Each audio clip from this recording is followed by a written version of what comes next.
ఈరోజు ఒక ప్రత్యేకమైన సందేశాన్ని మేము ముందు తీసుకురావాలని ఆశపడుతున్నాను. క్రిస్మస్ యొక్క సిరులు అంటే క్రిస్మస్ యొక్క సంపద, the riches of Christmas. Today I want to bring a sermon on the riches of Christmas. క్రీస్తు యేసు జననము ద్వారా మనకు అనుగ్రహించబడిన సంపద లేదా సిరులు ఏంటి అనేవి ఈరోజు మీకు జ్ఞాపకం చేయాలని ఆశపడుతున్నా. సంతోషంగా ఒకసారి దేవునికి స్తోత్రం చెప్పండి. అబ్బాయి ఈ సంతోషంతో అయితే రిచెస్ రావు, అప్పుల్స్ వస్తాయి. రిచెస్ రావాలంటే ఏం చేయాలి? సంతోషంగా చెప్పాలి దేవుని సన్నిధిలో. స్తోత్రం చెప్పండి. హల్లెలూయా. చూడండి, క్రీస్తు యేసు జననం మానవాళి జీవితంలో ఒక గొప్ప ఐశ్వర్యాన్ని తీసుకొచ్చాయి. యేసు క్రీస్తు ద్వారా మనకు కలిగినటువంటి సిరి సంపదలు అవి మాటకు ఊహను అందకన్నటువంటి కార్యాలు. క్రిస్మస్ పండుగ అంటే కేవలం మనం ఏదో ఒక నక్షత్రం పెట్టుకోనో కేక్ కట్ చేసుకోనో ఆరాధించేటటువంటి కేవలం ఒక సరదా వేడుక కాదండి ఇది. యేసుక్రీస్తు యొక్క జననములో మనం తెలుసుకోవాల్సిందేంటి తెలుసా? క్రీస్తు యేసు ఈ లోకంలో పుట్టడం ద్వారా మానవాళంతటికి ఒక దేవుడు ఒక సంపదను కలుగు చేశాడు, ఒక సిరిని మనకు ప్రభువు కలుగు చేశాడు. అవేంటి అనేది ఒక్కొక్కటిగా మీ ముందు తీసుకురావాలని ఆశపడుతున్నాను. మొట్టమొదటిదిగా మనం చూసినట్లయితే the riches of Christmas that we received is salvation. మొట్టమొదటిది రక్షణ. దేవుడు సంఘానికి లేదా మానవాళికి క్రీస్తు జననము ద్వారా ఒక గొప్ప సిరిని సంపదను దేవుడు మానవాళికి అనుగ్రహించాడు. మత్తయి సువార్త మొదటి అధ్యాయము 21వ వచనాన్ని మనం చూడగలిగితే అక్కడ రాస్తాడు, ఆమె యొక్క కుమారుని కనును తన ప్రజలను వారి పాపముల నుండి ఆయనే రక్షించును గనుక ఆయనకు యేసు అని పేరు పెట్టబడును. దేవుడికి స్తోత్రం కలుగును గాక. ఇక్కడ దేవుని యొక్క వాక్యంలో దూత చెప్పిన మాటను మనం చూచినట్లయితే, బైబిల్లో చెప్పబడిన మాటను మనం చూచినట్లయితే, ఆమె యొక్క కుమారుని కనును అతనికి యేసు అని పేరు పెడతారు. యేసు అనగా రక్షకుడు అని అర్థం. ఎందుకని? తన ప్రజల నుండి వారి పాపములు, తన ప్రజల యొక్క వారి పాపము నుండి ఆయనే వారిని రక్షించును గనుక ఆయనకు యేసు అని పేరు పెట్టబడును. ఈరోజు క్రిస్మస్ పండుగ జరుపుకున్నామంటే మనకు కలిసి వచ్చే ఆశీర్వాదం ఏంటి? మనకు కలిసి వచ్చే లాభం ఏంటంటే రక్షణ. మానవుని జీవితంలో చాలా ప్రమాదాలు ఉంటాయి. ఆ ప్రమాదం నుంచి తప్పించగలిగిన వాడు ఎవడైనా ఉంటాడేమో. అవునా? అంటే కొన్నిసార్లు కొన్ని కార్యాలు చూస్తుంటే అబ్బా దేవుళ్ళ రక్షించాడరా అంటారు. నేను మొన్న ఎప్పుడో ఒక యూట్యూబ్లో ఒక చిన్న లింక్ ఎవరో పంపించారు నాకు. ఒక్క కుర్రోడు గోదావరి వరదల్లోనో మరి ఏ నదిలోనో వరదల్లో చాలా వేగంగా కొట్టుకెళ్ళిపోతున్నాడు. ఒక అమ్మాయి పక్క నుండి ఫోటోలు తీసుకుంటున్న అమ్మాయి గబుక్కును పరిగెత్తుకుంటూ వచ్చి ఒక చున్ని అలా వేసి ఆయన పట్టుకొని బయటికి లాక్కొచ్చేసింది. ఒక యవనస్తురాలు ఒక తన ఒంటి మీద ఒక చున్నీతో ఒక నిండు ప్రాణాన్ని కాపాడేసింది.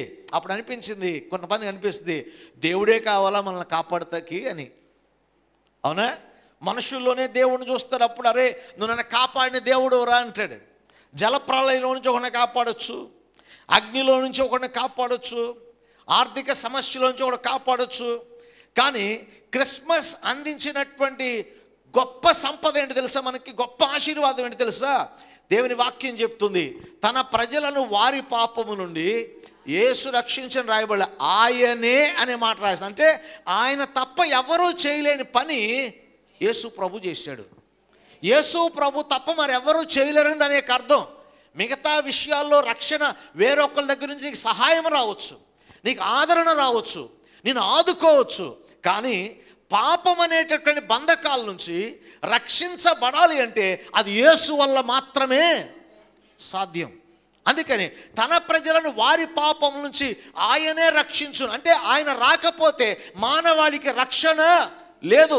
యేసుక్రీస్తు జన్మించకపోతే మన జన్మ కర్మ పాపముల నుంచి మానవాళికి విమోచన లేదు, పాప క్షమాపణ లేదు. గనుక మన పాపములు క్షమించగలిగిన పరిశుద్ధుడు, మన పాపములు తీసివేయగల సమర్థుడు, మన పాపముల కొరకు సిలువలో యాగమై బలి అవటానికి వచ్చినవాడు యేసు. గనుక ఆ యేసయ్య యొక్క జన్మ మనకు రక్షణ అనే సిరిని మనకు అందించింది. హల్లెలూయా. మనం ఈ సంపదను వదులుకోకూడదండి. ఎందుకంటే ఈ రక్షణ అనే ఆ గొప్ప సంపదను ప్రభువు మనకి ఇవ్వటానికి ఈ లోకంలోకి వచ్చాడు. మీరు అనుకుంటున్నారు ఎప్పుడైనా తీసుకోవచ్చులే, ఏటీఎం లాంటిది అనుకుంటున్నారా? సమయం ఒకటి రాబోతుంది, వాక్యము దొరకని కాలం రాబోతుంది, ఈ కృపాకాలం మూయబడే కాలం రాబోతుంది. ఆ కృపా గడియలు మూయక మునిపే, ఆ వాక్యం మూయకబడపునికే, అవకాశాలు చేజారక మునిపే నీ కొరకు నీ ప్రాణాన్ని విమోచించడానికి, నీ పాపాన్ని క్షమించడానికి, నీ యొక్క వ్యసనాలను విడిపించడానికి నీ కొరకు పరమను విడిచి లోకానికి వచ్చిన యేసయ్యను విశ్వసిస్తే నీకు రక్షణ కలుగుతుంది. రక్షణ అనే సంపద చేత ఎవ్వరికీ అందనంత ఎత్తులో నీవు ఉంటావు. హల్లెలూయా. దేవుని వాక్యం చెప్తుంది, నమ్మి బాప్తీసం పొందినవాడు. కనుక ప్రభు అనుగ్రహించి ఆ రక్షణ అనే సంపద మనం కొనుక్కోవాలంటే, మనం సంపాదించుకోవాలంటే ఏం చేయాలి? డబ్బు పెడితే వచ్చేది కాదు. మొట్టమొదటిది విశ్వాసము ద్వారా ఆ రక్షణ అనే సంపదను మనము సంపాదించుకుంటాం. రెండవది విధేయత ద్వారా ఆ రక్షణను మనము సంపాదించుకుంటాం. ఏంటా విధేయత? నమ్మి బాప్తిస్మము పొందినవాడు రక్షించబడును, నమ్మని వానికి శిక్ష విధించబడును. బాప్తిసం పొందిన వారు దేవునికి స్తోత్రం చెప్పండి.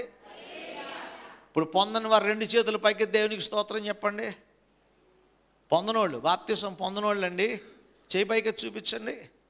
బాప్తిసం 1 2 3 4 5 6 7 15 మందా? ప్రభువా ఇది నాకు పెద్ద పరీక్షే. నాకేమనిపిస్తుంది, ప్రభు నాతో ఏం మాట్లాడుతుందంటే, ఎరా బాబు ఇన్నాళ్ళ నుంచి ప్రసంగం చేస్తున్నావు కానీ ఎవరికి మారు మనసు రాలేదా? బాప్తిసం ఎవరు పొందాలి? యేసు ప్రభు దేవుడని, ఆయన రక్షకుడని, ఆయన నా పాపముల కొరకు సిలువలో మరణించాడని, ఆయన నా కొరకు తిరిగి లేచాడని, మరలా ఈ భూమి మీదకి వచ్చి నా కొరకు మన కొరకు సిద్ధపరిచిన పరలోకానికి తీసుకెళ్తాడని ఆ విశ్వాసం నీలో ఉంటే నువ్వేం చేయాలి? నమ్మిన విశ్వాసానికి సాక్ష్యంగా విధేయతతో బాప్తిసం పొందాలి. అలా బాప్తిసం పొందిన ప్రతివాడు మరణము నుంచి, చీకటి నుంచి, నరకము నుంచి వాడు విడుదల పొందినవాడా వాడు రక్షించబడతాడు.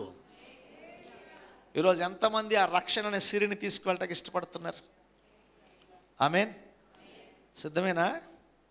ఆ రక్షణ అనే సిరి మన హృదయంలో ఉంటే, ఆ రక్షణ అనే సంపద మనలో ఉంటే మన జీవితంలో మనకంటే ఐశ్వర్యవంతుడు ఎవ్వరూ కూడా లేరు. దేవునికి స్తోత్రం కలుగును గాక. హల్లెలూయా. కనుక క్రీస్తు యేసు జననము మనకేమనుగ్రహించింది? రక్షణ అనుగ్రహించింది.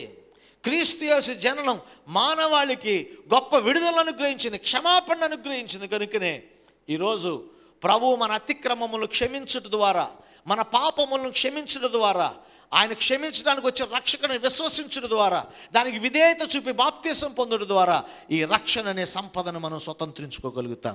కనుక క్రిస్మస్, క్రీస్తు యేసు జననం మనకు అనుగ్రహించిన సంపదలో మొట్టమొదటిది ఏంటి తెలుసా? రక్షణ. చెప్పండి, రక్షణ. రెండవదిగా మనం చూసినట్లయితే క్రిస్మస్ మనకు అనుగ్రహించిన రెండవ సంపద ఏం తెలుసా? సహాయము. చెప్పండి, సహాయము, హెల్ప్. ఈ సహాయం ఎక్కడి నుంచి వచ్చింది? Help from heaven. ఆదికాండంలో ఒక మాట ఉంది, నరుడు ఒంటరిగా ఉండుట మంచిది కాదు. సాధారణంగా పెళ్ళిళ్ళు చదువుతారు. కనుక దేవుడు ఏం చేశాడు? వానికి సాటి అయిన సహాయమును చేశారు. అంటే God wants everybody to have some helpmate. ఒక సహకారి, ఒక సహాయం చేసే వ్యక్తికి ఒక వ్యక్తి ఉండాలనేది ప్రభు యొక్క సంకల్పం. ఒక వ్యక్తి తనంతటిగా తానే ఇండిపెండెంట్గా ఉండటానికి దేవుడు ఇష్టపడలా.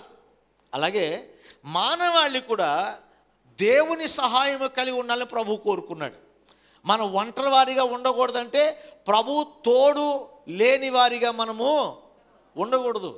అయితే ప్రభు మనల్ని విడిచిపెట్టడానికి ఇష్టపడ్డాడంటే ప్రభు విడిచిపెట్టలా, మనమే ఆయన చేయి నిధులించుకున్నాం. దేవుడు ఆదామవ్వని ఐదేను వల్ల ఉన్నప్పుడు దేవుడు ఆదామవ్వలు రోజు ప్రార్థన చేస్తే వచ్చాడా? ఏమ్మా, ఆదాము అవ్వల దగ్గరికి రోజు సాయంత్రం ప్రార్థన చేస్తే 2-3 గంటలు ప్రార్థన చేస్తే ప్రార్థన ఆలకించి వచ్చాడా? దేవుడు ఏమన్నా ఆదాము అవ్వల దగ్గరికి ప్రార్థన ఏం చేయలే. తాను నిర్మించినటువంటి మనుషుని చూడటానికి ప్రభు అపేక్ష గలవాడిగా, వాంఛ గలవాడిగా, ప్రేమ గలవాడిగా ఆ వ్యక్తులను చూడటం కోసం ప్రతి దినము సాయం వేళ వారికి తోడుగా ఉండటానికి, వారితో ముచ్చటించడానికి, మీరెవరో తెలియచేయడానికి, ఎవరికి చెందినవారో వారికి గుర్తు చేయడానికి ప్రతిరోజు చల్లపూట అక్కడికి వచ్చేవాడు దేవుడు. దేవునికి స్తోత్రం కలుగునుగా. హల్లెలూయా. ఆదాము అవ్వలు ఎప్పుడైతే పాపము చేశారో, అవిధేయత చూపారో, వారు బయటికి వెళ్ళిపోయిన తర్వాత వారి జీవితంలో ఎదురైనటువంటి సవాలు ఏంటి తెలుసా? Now they are on their own. ఎవరి సహాయము వారికి లేదు. పొలం చేయాలంటే సహాయం లేదు, ఆకలి తీరాలంటే సహాయం లేదు. వారే ప్రయాసపడుతున్నారు, వారే శ్రమ నొందుతున్నారు, వారే చెమటోడుస్తున్నారు. ఇలాంటి దుస్థితి వారి మధ్య ఉన్నప్పుడు అది కేవలం ఆదాముతో సరిపడలేదు, కానీ తన సంతానానికి, తన జనాంగానికి, రానున్న తరాలకు అలా ఒకరి తర్వాత ఒకరు వారి స్వశక్తి మీద, సొంత బలం మీద ఆధారపడుతున్నారు తప్ప దేవుడు వారికి తోడుగా లేడు. కానీ క్రిస్మస్ ఏం చేసింది తెలుసా? ఆ తోడు కలగాలంటే పాత నిబంధనలో కొన్ని సిస్టమ్స్ ఉన్నాయి. ఒకడు మేక పిల్లని తేవాలి, గొర్రె పిల్లని తేవాలి, పావురాన్ని తేవాలి, బలి అర్పించాలి. మరి డబ్బులు లేనట్టు పరిస్థితి ఏంటి? అందుకే మానవాళి జీవితంలో ఒంటరితనాన్ని చూసి, వారి నిస్సహాయతను చూసి మానవునికి పరలోక సహాయమును పంపించడం కొరకే యేసు ప్రభు ఇమ్మానుయేలుగా ఈ లోకంలోకి వచ్చాడు దేవుడు. హల్లెలూయా, హల్లెలూయా. క్రిస్మస్ పండుగ అంటే మనకేమర్థం అవ్వాలి తెలుసా? పరలోకపు తోడు అని అర్థం అవ్వాలి. ఏంటండి క్రిస్మస్ పండుగ అంటే? పరలోకపు తోడు. చూడండి, ఇదివరకు అయితే డబ్బులు మర్చిపోతే అంతే సంగతులు. ఇప్పుడు మనకి ఫోన్లో డబ్బులు, కార్డులో డబ్బులు, క్రెడిట్ కార్డులో డబ్బులు, అన్ని చోట్ల డబ్బులే. అండ్ క్యూఆర్ స్కానర్ పంపిస్తే డబ్బులు. ఇన్ని మనకు ఉన్నాయి కాబట్టి మనకి ఎక్కడికి వెళ్ళినా ఏ భయము మనకి లేదు. అరే డబ్బులు మర్చిపోయాడురా, పర్లేదులే ఫోన్పే చేద్దాంలే. డబ్బులు మర్చిపోయాడురా, క్యూఆర్ కోడ్ పంపించు. ఎన్ని ఆపర్చునిటీస్ ఉన్నాయి కదా, ఇన్ని తోళ్ళు ఉన్నాయి కాబట్టి మనకి అబ్బో పర్వాలేదు అనుకుంటాం. కానీ ఒకటి గుర్తుపెట్టుకోండి, పరలోకమే నీకు తోడుగా నీతో ఉంటే నువ్వు దేనికి భయపడాల్సిన పని నీకు లేదండి. దేవునికి స్తోత్రం కలుగును గాక. హల్లెలూయా.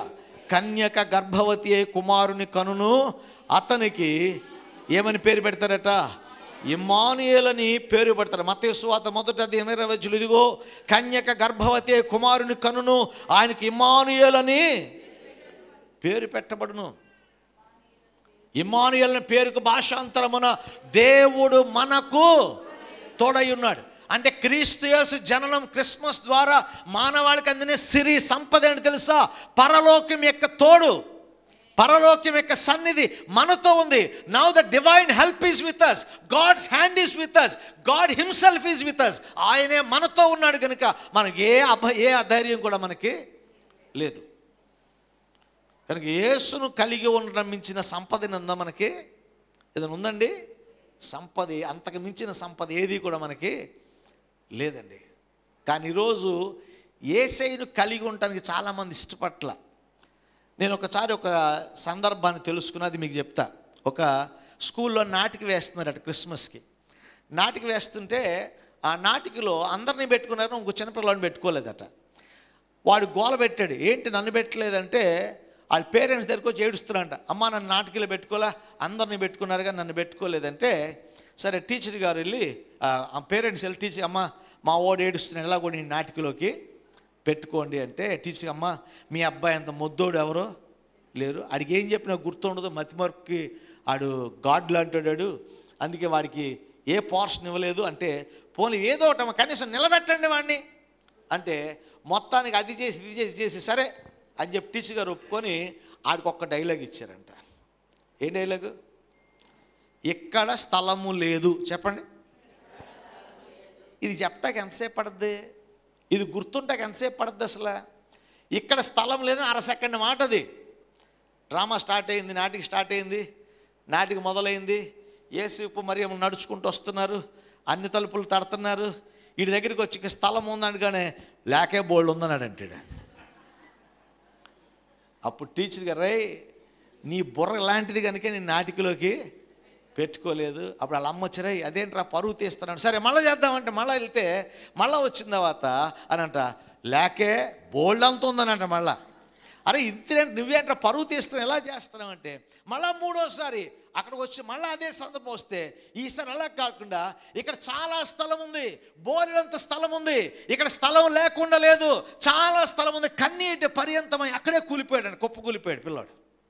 తల్లి పరిగెత్తుకుంటూ వచ్చి కౌగులించుకుని, ఆయన పోతే పోయిందిలే డ్రామా, నేను ఎవరేమనరులే, మేము కూడా ఏమనలే, ఇంటికి తీసుకెళ్ళిపోతాం అని వాడిని కౌగులించుకొని ఓదార్చి ఇంటికి తీసుకెళ్ళిపోయారే. అది చాలా చిన్న డైలాగు, చిన్న మాట.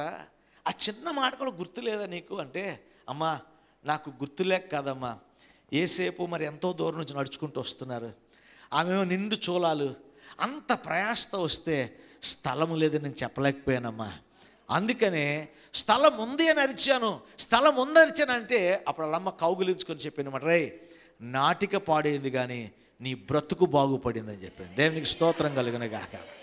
నాటకం పాడైంది కానీ వాడి బ్రతుకు మాత్రం బాగైంది. ఎందుకంటే యేసును కలిగి ఉండటానికి ఇష్టపడ్డాడు. Today if you want to have Jesus, your life will never be the same again. యేసు ప్రభు అనే తోడు నీతో ఉంటే నీ జీవితం, నీ బ్రతుకు ఇక మీదట ఇలా ఉండదు. ఎలా ఉంటుంది? యేసును కలిగిన జీవితం. పాడాం కదా, యేసునందు ఉన్నవారికి ఎల్లప్పుడూ జయమే, యేసును కలిగి ఉన్నవారికి ఎల్లప్పుడూ జయమే, యేసును కలిగి ఉన్నవారికి ఎల్లప్పుడూ ఆనందమే, యేసును కలిగి ఉన్నవారికి ఎల్లప్పుడూ జీవితంలో ఆనందం, సంతోషమే. Today the Christmas has brought us the heavenly help. ఈరోజు పరలోకము సహాయము క్రీస్తు జననం ద్వారా లోకానికి మనకి అందించబడింది. దేవునికి స్తోత్రం కలుగును గాక. మూడవది సంతోషము. చూడండి మత్తయి సువార్త 2వ అధ్యాయము 9వ వచనంలో మనం చూడగలిగితే ఇక్కడ మరొక మాట, వారు రాజు మాట విని బయలుదేరిపోచుండగా ఇదిగో తూర్పు దేశమున వారు చూచిన నక్షత్రమును ఆ శిశువును చోటును మీదగా వచ్చి నిలుచు వరకు వారికి ముందుగా నడిచెను. వారు ఆ నక్షత్రమును చూచి అత్యానందభరితులై ఇంటిలోనికి వచ్చి తల్లి అయిన మరియను ఆ శిశువును చూచి సాగిలపడి ఆయన పూజించి తమ పెట్టెలు విప్పి బంగారము సాంబ్రాణి బోణము కానుకలుగా ఆయనకు సమర్పించిరి. దేవునికి స్తోత్రం కలుగునుగా. హల్లెలూయా. లూకాసు వార్త 2వ అధ్యాయము 10వ వచనంలో కూడా ఒక చక్కని మాట మనకు అక్కడ కనిపిస్తుంది. చూడండి, అయితే ఆ దూత భయపడకుడి, ఇదిగో ప్రజలందరికీ కలుగబోవు మహా సంతోషకరమైన సువర్తమానం నేను మీకు తెలియచేయుచున్నాను. దావీదు పట్టణం మంది రక్షకుడు మీ కొరకు పుట్టి ఉన్నాడు, ఈయన ప్రభు అయిన క్రీస్తు. యేసు క్రీస్తు యొక్క జననము మానవాళికి సంతోషాన్ని తీసుకొచ్చింది. వారు ఆ నక్షత్రాన్ని చూసి సంతోషించారు. ఎందుకో తెలుసా? ఆ నక్షత్రం వారిని ఎక్కడ తీసుకొచ్చింది? తమ కొరకు పుట్టిన, ఎదురు చూచిన, ఆశించిన, ఎన్ని సంవత్సరాలుగా పరిశోధిస్తున్నా వారి ఎదురు చూపులన్నీ కూడా వారి కార్యరూపం దాచి వారి కళ్ళ ముందు రక్షకుడు కనబడినప్పుడు వారికి సంతోషం కలిగింది. వారు ఆ నక్షత్రమును చూసి అత్యానందభరితులే. కారణం ఏంటంటే they were brought to the presence of God. రెండవది ఏంటి తెలుసా? వారి ఇన్నాళ్ళ ఎదురు చూపులు కూడా ఇప్పుడు ఫలింపులోకి వచ్చేసాయి. ఇక వారు ఇప్పుడు ఎదురు చూసే పరిస్థితి లేరు, అనుభవించే స్థితిలో ఉన్నారు. ఇప్పుడు యేసుక్రీస్తు జనం ఎందుకు సంతోషం తెలుసా? ఇప్పుడు మనం ఎదురు చోట్ల ఇప్పుడు అనుభవిస్తున్నాం. వారు యేసయ్యను చూచి అనుభవించిన తర్వాత వాళ్ళ దగ్గర బంగారం ఉందా, వెండి ఉందా, సామ మొత్తం ఇచ్చేయండి రా, అసలు మన యొక్క ఎదురు చూపంతా కార్యరూపంలోకి వచ్చేసింది. ఇప్పుడు మన కళ్ళ ముందు ప్రభు కనిపిస్తున్నాడు. ఈయన కోసమే గ్రంథాలు తిరగేసాం, ఈయన కోసమే ప్రతిరోజు ఆకాశంలో నక్షత్రాలను చూసాం, ఈయన కోసమే ఆ సూచన చూసాం, ఈ సూచన చూసాం. వాళ్ళ సంతోషం ఏంటి తెలుసా? ఇక ఎదురు చూడాల్సిన పనిలా, ఇక సూచన చూడాల్సిన పనిలా, ఇక నక్షత్రాలు చూడాల్సిన పనిలా, పుస్తకాలు తిరగాల్సిన పనిలా, వాళ్ళ దగ్గరికి వెళ్ళక్కర్లా, వీళ్ళ దగ్గరికి వెళ్ళక్కర్లా. మా రక్షకుడు, మా రక్షణకర్త, మా వాగ్దాన పుత్రుడు మా కళ్ళ ముందున్నాడు కనుక మాకు సంతోషం.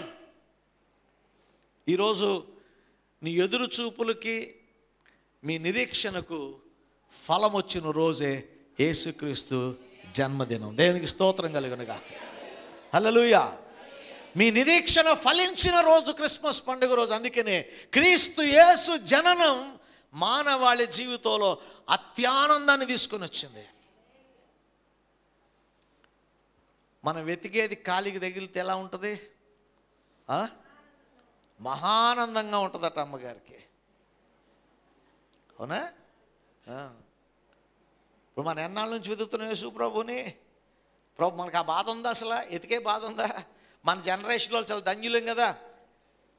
మనం ప్రభు ఖాళీ లేదని చెప్తాం ప్రభుకి, ఎందుకంటే చూసి చూసి బోరు కొట్టేస్తుంది మనకు ఇప్పుడు. కానీ ఆ జ్ఞానుల బాధ ఏంటి తెలుసా? వాళ్ళు చాలా సంవత్సరాలుగా సిమియోను సంతోషం ఏంటి తెలుసా?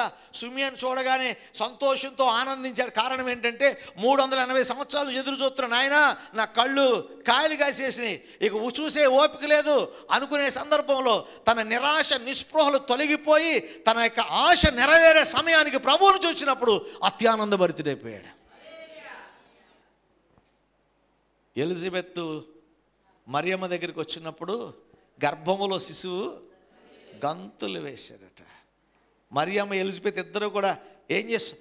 ఆనందంతో సంతోషంతో రాగానే నీ దీనురాలి స్థితిని దేవుడు కటాక్షించాడమ్మా, నా జన్మ ధన్యమైపోయింది. మనమైతే ఏ అమ్మ ఎవరు రాళ్ళతో కొట్టలేదా? ఆ ఊర్లో కొట్టలేదా? ఈ ఊర్లో కొట్టలేదా? ఎవడన్నా ఏమన్నా అన్నారా? ప్రభు చూసుకుంటాడులే, నథింగ్, అయ్యేం లేవేక. వాళ్ళకి తెలుసు ఆ వార్త ఏంటో, ఆ స్థితి ఏంటో వాళ్ళకి తెలుసు. కాబట్టి ఆమె గర్భవతి ముందుకు వస్తే జకర్యేలు వందన వచ్చునని చెప్పి సంతోషముతో నాదా మా మొరనాళ్ళకి దేవుని స్తుతిస్తూ ఆరాధిస్తూ సంతోషించారు వాళ్ళు. క్రిస్మస్ పండుగ మనలో ఆనందాన్ని తీసుకొచ్చింది. దేవునికి స్తోత్రం కలుగును గాక. హల్లెలూయా. యేసయ్య యొక్క జననాన్ని గురించి మనం ఎందుకు సంతోషించాలో తెలుసా? మన వ్యాధులకు స్వస్థపరిచేవాడు యేసయ్య, మన పాపములు క్షమించువాడు యేసయ్య, మన జీవితంలో దురాత్మలను పారద్రోలువాడు యేసయ్య, మన సమస్యలకు పరిష్కారం ఇచ్చేవాడు యేసయ్య, మన వ్యసనాల నుంచి పాపాల నుంచి విడిపించేవాడు యేసయ్య. కనుక ఇలాంటి జీవిత కాల సమస్యలను పరిష్కారం చూపించే రక్షకుడు మన కొరకు పుట్టి ఉన్నాడు. కనుక ఆ పుట్టిన రక్షకుని బట్టి మనం నిరంతరము సంతోషించాలి. దేవునికి స్తోత్రం కలుగునుగా. 4వది నిరీక్షణ. దయచేసి చూద్దాం, వాక్యం చూద్దాం. చూడండి, లూకా సువార్త 2వ అధ్యాయము 20వ వచనం. అంతటా ఆ గొర్రెల కాపర్లు తమతో చెప్పబడినట్టుగా తాము విన్న వాటిని కన్నవాటిని గురించి దేవుణ్ణి మహిమపరుచు స్తోత్రము చేయుచు తిరిగి వెళ్ళిరి. దేవునికి స్తోత్రం కలుగును గాక. మహిమపరుచుచు స్తోత్రము చేయుచు తిరిగి వెళ్ళిరి. ఏంటి? ఏం చేస్తూ? వారు విన్న వాటిని కన్నవాటిని. గొర్రెల కాపర్ల దగ్గరికి దూత వచ్చినప్పుడు చెప్పిన మొదటి మాట ఏంటి? భయపడకుడి అనే మాట చెప్పింది.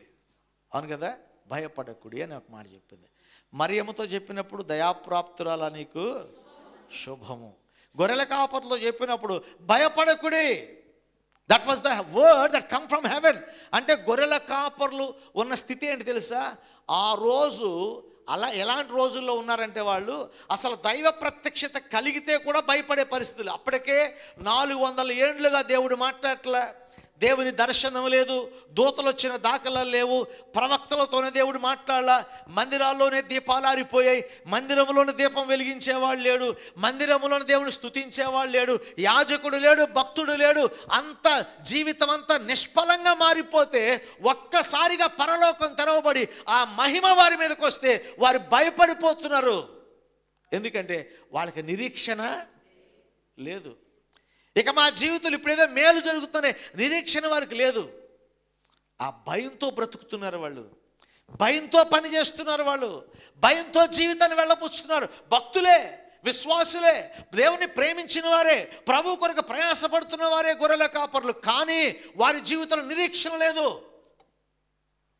కానీ దేవుని దూత ఆ మాట చెప్పినప్పుడు ఆ పశువుల తొట్టిలో ఉన్న యేసు ప్రభువును చూసినప్పుడు, ఆ ప్రభు దగ్గరికి వచ్చినప్పుడు వారు విన్న వాటిని కన్న వాటిని గురించి ఇప్పుడు కనులారా చూచి వారు ఏం చేశారు? దేవుని స్తుతిస్తూ మహిమపరుస్తూ ప్రకటిస్తూ తిరిగి వెళ్ళిపోతున్నారు. ప్రియ దేవుని బిడ్డలారా, ఇప్పుడు ఎందుకు ప్రకటిస్తున్నారు వాళ్ళు? ఎందుకు మహిమపరుస్తున్నారంటే ఇక మా జీవితంలో భయపడవలసిన పని మాకు లేదు. ఇక మా గొర్రెల కాపర్లు ఇక మరలా గొర్రెలు కాల్సిన పని మాకు లేదు. ఒక కాపరిగా కాస్తూ గొర్రెలను భద్రపరుస్తూ పాపి అనే వ్యక్తి బలర్పించే అవసరం లేదు. ఆ బలర్పించే బలి పశువుగా ఆయనే లోకంలోకి వచ్చాడు. కాబట్టి మాకు ఒక నిరీక్షణ వచ్చింది, మాకు ధైర్యం వచ్చింది, ఇక మా జీవితాలు విడుదల వచ్చినాయి అని చెప్పి వారు సంతోషముతో వారు విన్న వాటిని కన్న వాటిని నిరీక్షణ గల వారిగా వారు సంతోషంతో వెళ్ళిపోయారు. ఈరోజు చాలామంది జీవితాల్లో భయంతో బ్రతుకుతాం. నిరీక్షణ భయం ఎందుకంటే నిరీక్షణ లేకపోవటం. చాలామంది ఆత్మహత్యలు చేసుకుంటారు. ఎందుకంటే ఆర్థికంగా బాగా అప్పులైపోతాయి, ఇక అప్పులు తీర్చలేమేమో అని భయంతో చచ్చిపోతారు కొన్నిసార్లు. ఇక నా వ్యాపారం బాగుపడదేమో అని భయంతో చచ్చిపోతారు కొంతమంది.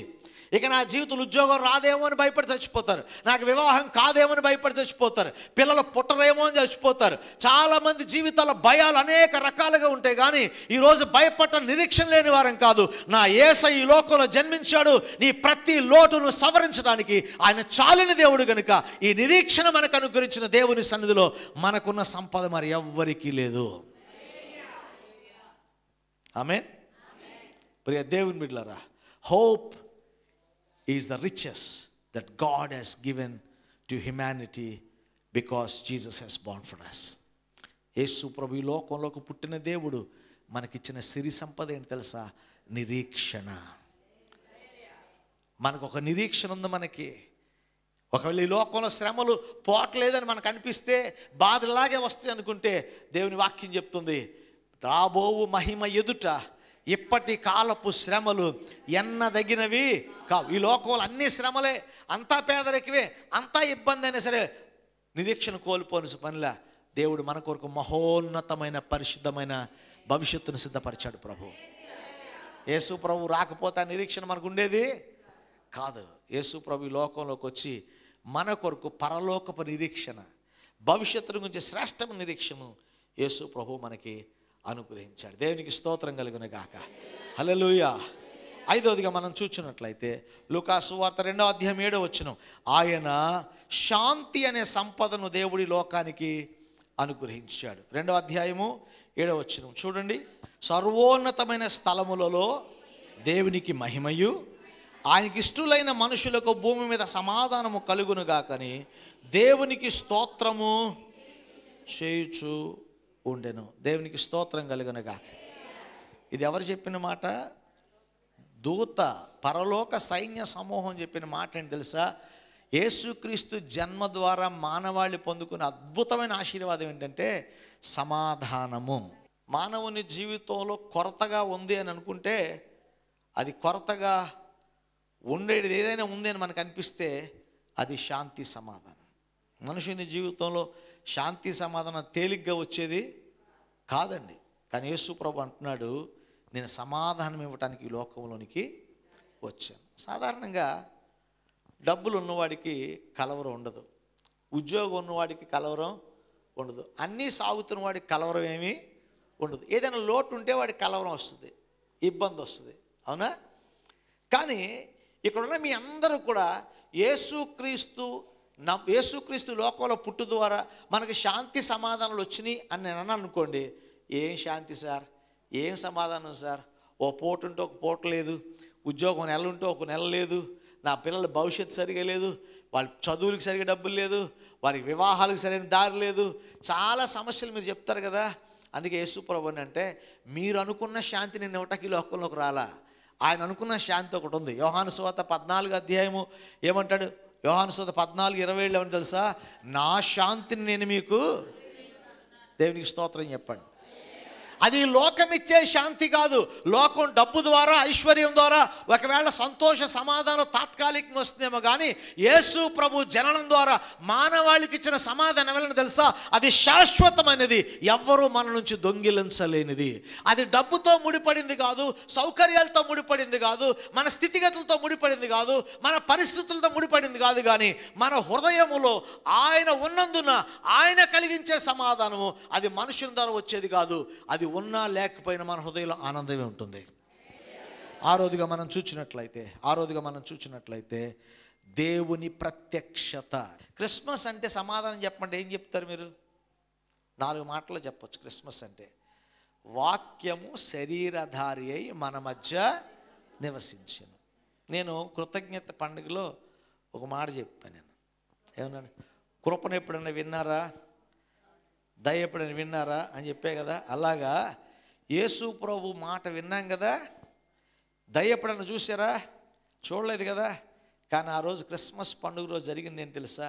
వారు వింటున్న స్వస్థత, వారు వింటున్న దయ, వారు వింటున్న ప్రేమ, నిరీక్షణ, సంతోషం, సమాధానం ఆ యొక్క శరీరధారిగా వారి మధ్య ప్రత్యక్షమైంది.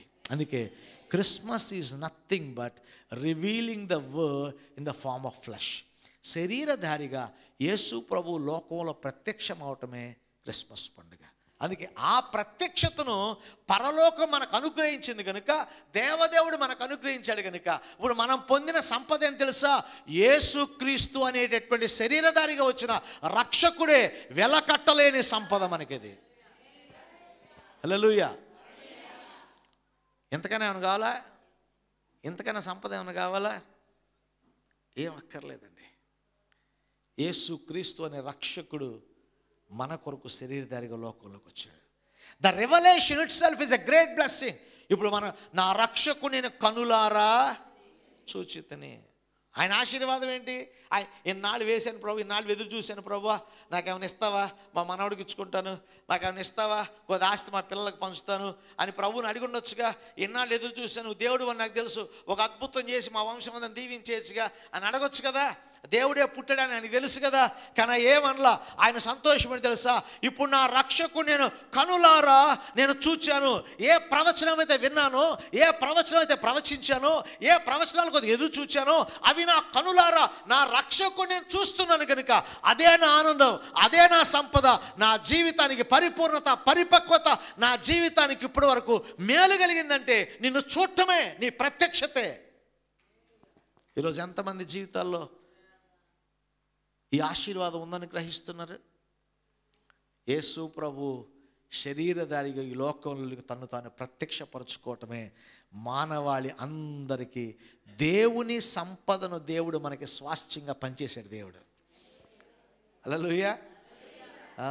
ఆస్తులు పంపకాలు చేయాలనుకున్నాడు ప్రభు, పరలోకలు అనుకొని తన కుమారుని పంపాడు.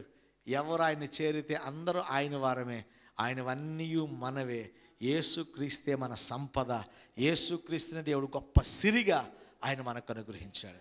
దైవ ప్రత్యక్షతే, దేవుడే ప్రత్యక్షమై తన సంపదను దేవుడు మనకి అనుగ్రహించాడు. చివరిగా క్రిస్మస్ మనకిచ్చిన సంపద ఏంటి తెలుసా? దేవుడు మనల్ని కుటుంబంగా చేసింది. ఆమేన్. The greatest blessing that we received on the day of Christmas is that we were made as God's family.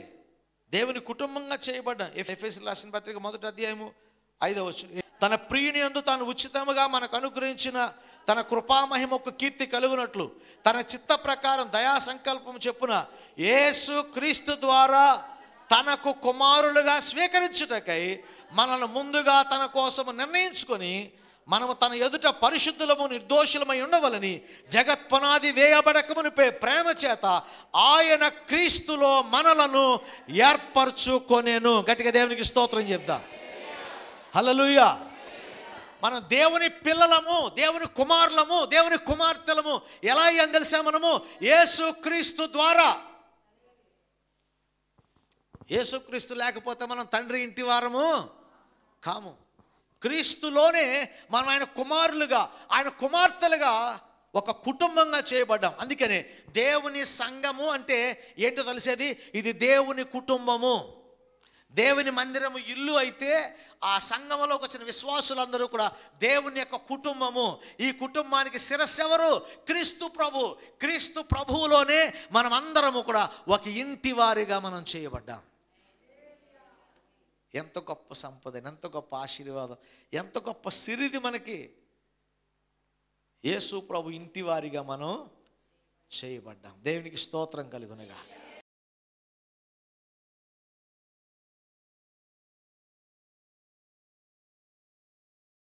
మా పరమ తండ్రి మహోన్నతుడ మీకు వందనాలు. క్రీస్తు యేసు జననము ద్వారా ప్రభువా ఈ లోకంలోకి మీరు జన్మించడం ద్వారా మాకిచ్చిన సంపదను తెలుసుకునే గొప్ప భాగ్యం ఇచ్చిన మహోన్నతుడా మీకు వందనాలు. విన్న వాక్యాన్ని హృదయంలో భద్రపరచుకొని మీరు మాకిచ్చిన సంపదను తలపోసుకుంటూ ఆ రోజు గొర్రెల కాపరులు జ్ఞానులు ప్రభువా బంగారము సాంబ్రాన్ని బోళం అర్పించినట్లుగా మా హృదయముని మీకు అర్పిస్తూ, మా జీవితాన్ని మీకు అర్పిస్తూ, మిమ్మల్ని స్తుతిస్తూ, మిమ్మల్ని ఆరాధిస్తూ, మిమ్మల్ని ప్రచురపరుస్తూ ప్రభువా జీవించే కృప ఇవ్వండి. నీ మందిరంలో కూడిన మా అందరిపై మీ దీవెనలు ఉంచండి. నీ సన్నిధి మాతో ఉంచి మమ్మల్ని బలపరచమని యేసు నామమున అడిగి వేడుకొని ప్రార్థిస్తున్నాము తండ్రి. ఆమేన్.